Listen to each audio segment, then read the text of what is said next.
Hello also ఇక్కడ అత్తమ్మ వాళ్ళు వచ్చిన నెక్స్ట్ డే మామయ్యని తీసుకొని మా అత్తమ్మని తీసుకొని మా హస్బెండ్ అయితే డాక్టర్ దగ్గరికి వెళ్ళారండి. విజయవాడలో రమేష్ హాస్పిటల్ ఉంటుంది. హెల్త్కి హార్ట్కి మెయిన్గా చూస్తారనమాట. అక్కడికైతే తీసుకెళ్లారు చెకప్ కోసం అనేసి. ఇక ఈ లోపు అయితే నేను ఇల్లంతా కూడా నీట్గా సర్దుకుంటూ వచ్చానా. ఇక మా వాడు చూసారా అప్పుడే బిస్కెట్లు ఎలా పోస్తాడు, నేను ఒకవైపు సర్దుతూ ఉంటే ఊరి నుంచి వస్తూ అత్తమ్మ వాళ్ళు కరివేపాకు అలాగే మునగాకు తీసుకొచ్చి ఒలిచి అక్కడ ఎండ పెడుతున్నాను. సో ఇక ఈ లోపు మిషన్లో బట్టలు వేసానండి, అవన్నీ ఆరేసేసాను అనమాట. ఇక్కడ లంచ్ వచ్చేసి రైస్ అలాగే ఎండు చేపలు విత్ చింతాకు పొడి వేసి కర్రీ చేశాను. మామయ్యకి కొంచెం ఇష్టంగా తింటారు ఇవైతే.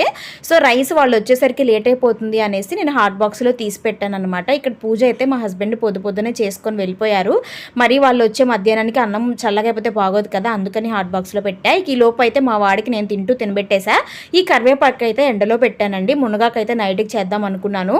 సో ఈ ఇంత కరివేపాకు ఎండలో పెట్టి పొడి చేసుకుంటే చాలా బాగుంటుందండి. నాటు కరివేపాకు కదా, సూపర్గా ఉంటుంది. వీడియో